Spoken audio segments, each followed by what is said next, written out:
Hope this gun serves you better than it did me. Or a psychopath. Oh, Unsurprisingly, The Outer Worlds is my most anticipated RPG of 2019, promising to fulfill the staunchest of RPG lovers' every desire and win.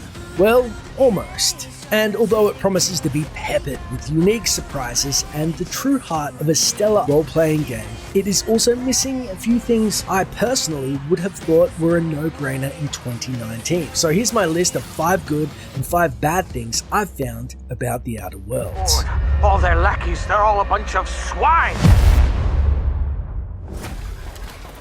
No microtransactions. It comes as no surprise in 2019 that fans despise microtransactions. Yet, like CD Projekt Red, Obsidian is listening, and when asked whether or not there will be microtransactions in The Outer Worlds, the answer was a resounding hell no. Will there be microtransactions? Hell no. Something you need? No romance options. Although you can have 2 companions at a time, which is good, their own specific side quests which give you lasting perks to your companions when you complete them, and they have their own fancy finishing moves. You cannot romance them. Simply explained by the devs, It just takes a lot of work and a lot of focus, and that wasn't a place that we wanted to put our efforts into.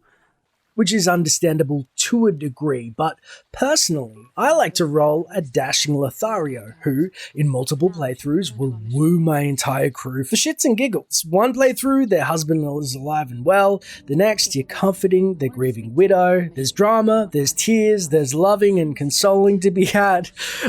I'm sorry, I can't be the only scumbag who does this.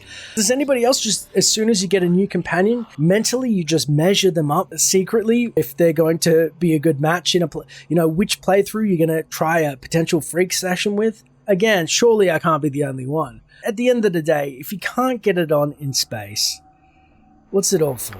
I am not even cold in the ground, and you're with him. You never loved me, Jahira. You never loved me, and you wanted me to die. Potential pacifist run. Nothing says RPG quite like a good chat. And I'm excited that, according to the developers, like Cyberpunk 2077, Outer Worlds may be able to be completed without ghosting a single soul. Now, will I complete the game in pacifist mode the first time round? Probably not. You'll inevitably kill people as you become familiar with Halcyon and its inhabitants. The devs have confirmed you can kill everyone you come across, which is, of course, a bonus if you're feeling particularly bloodthirsty. I mean, why not? If you're going to save everybody, you may as well kill everyone. Make it fair. Balance. That's the key to life. But I remember the thrill of beating Metal Gear Solid 4 a few times, then gearing up for the no-kill run, and it adds a layer of tension and depth to the game. You have to be absolutely cognizant of your surroundings 24/7, and what better fun than creating a sneaky, silver-tongued space rogue. Marauder free at last. I'll get the door. You'll hurry on it. No third person. I have to say, one of the red flags that I saw early on in the gameplay was the weaker melee. It's been reported not being as weighty or responsive as some like. Personally, I think it can obviously still be fixed pre-launch, but what really struck me as odd was the developers confirmed the lack of third person, which if I'm doing a melee run, that's what I want to play in. I don't like how, weapons really hit in first person. It really takes away from things. I only ever play some ranged build. But anyway, whether to enhance immersion or technical reasons, I do not like running melee builds in first person. Hell, sometimes I just like to see what kind of gear my character is wearing. What's the point of getting a sweet suit if you can't see it? Options are always welcome in my mind, so I was obviously a tad disappointed third person would not make it into the final game. Potential modding.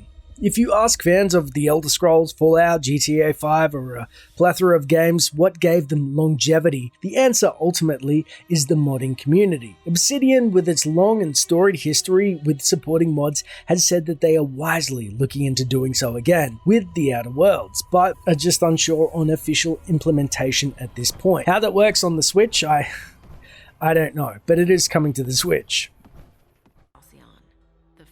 Not open world. One of the ongoing descriptors I hear for the Outer Worlds maps is it's less like Fallout New Vegas in scope and more like KOTOR 2. Which is understandable. I can only imagine the utter scope of creating a living, breathing world and then making it in a non-sequential manner. But if I ever had a choice, 100% I would want a sandbox open world map. No questions. Although not entirely linear, there was something magical about heading out of the vault in Fallout or exploring a world in any way that you please, just walking in an entirely random direction and letting the wind carry you where you would inevitably stumble into a huge pile of intrigue, combat, quests, civilization, or, a little bit of each. Perks and flaws. Flaws are a human trait that add depth to your character. The yin and the yang, which most games just shy away from in favor of making you basically a demigod. So I'm extremely excited to see the flaws in Outer Worlds in action. Not the flaws in the game, but the flaw system. Basically, the example I saw on a playthrough is someone tried to sneak through this robot-infested base too many times. Doing so initiated a flaw, where if they accepted a related flaw to the quest they just bumbled, called Paranoid when around robots, they got an extra perk as a reward. Although you can choose whether to accept flaws or not. However, this is also non-negotiable on the hardest difficulty, Supernova. Can I listen to music while I'm roaming around? Not in the way you're asking. Do you have like a radio or something? No in-game radio.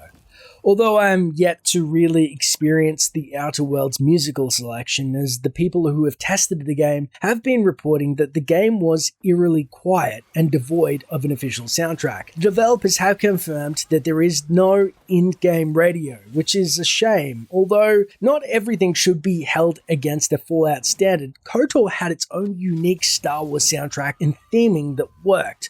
Fallout made me personally a huge fan of the 30s to 50s Americana style music, which has followed me for years. I deeply appreciate the radio and I guess it's kind of changed my taste in music for the better, I think. How would you make a corporate run cluster of planets sound authentic? I'm not saying to add a bunch of corporate jingles, that would actually be kind of fun, but maybe something like some talkback radio to get to know the citizens of Halcyon a little better. Or I dare say maybe two options, one being synthwave to add some more style, or more favorite is my thought, the jazz juxtaposing the life of a space cowboy, which we've all seen and probably love in Cowboy Bebop. Although this isn't a fatal oversight, soundtracks make or break games, and it would be a welcome addition at the very least to get a feel for the tone, but I would have loved to have seen an in-game radio. Companions can die.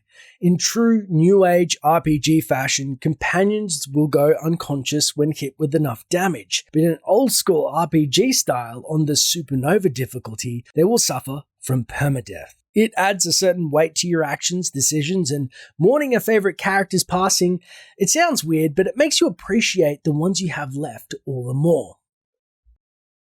An honorary mention is a bit of both. Now, I personally don't see this as a detractor, but there's no co-op. For some purebred RPG fans, this experience is best done alone, and I think as the first entry, there's no question after playing Fallout 76. I'm sorry for having a bit of a dig, but come on, it's so fresh in your mind. I think that it's smart that they shied away from multiplayer the first time, so that you can delve into the world uninterrupted and not taking devs' attention away from the story. For others, though, shared experience is everything, and they want to build a story together with friends. And I can't, who am I to judge what you want? Let me know your thoughts about co-op in my list in the comments below. Make sure to like and subscribe, as I'm going to cover this game top to bottom when it drops October 25th. Thanks for watching, and until next time, traveler. And you have to choose now. You know you didn't have to shoot either one, right? But it's fine, I guess. You just keep being you. A stranger has just arrived. Someone who's challenging the corporate board. Someone who's digging up their secrets. Have you ever been at the wrong place at the wrong time? Someone who could be a villain. Or a hero. Looks like the bleeding stopped. I owe you one. Here, hope this gun serves you better than it did me. Or a psychopath. Oh, all their lackeys, they're all a bunch of swine.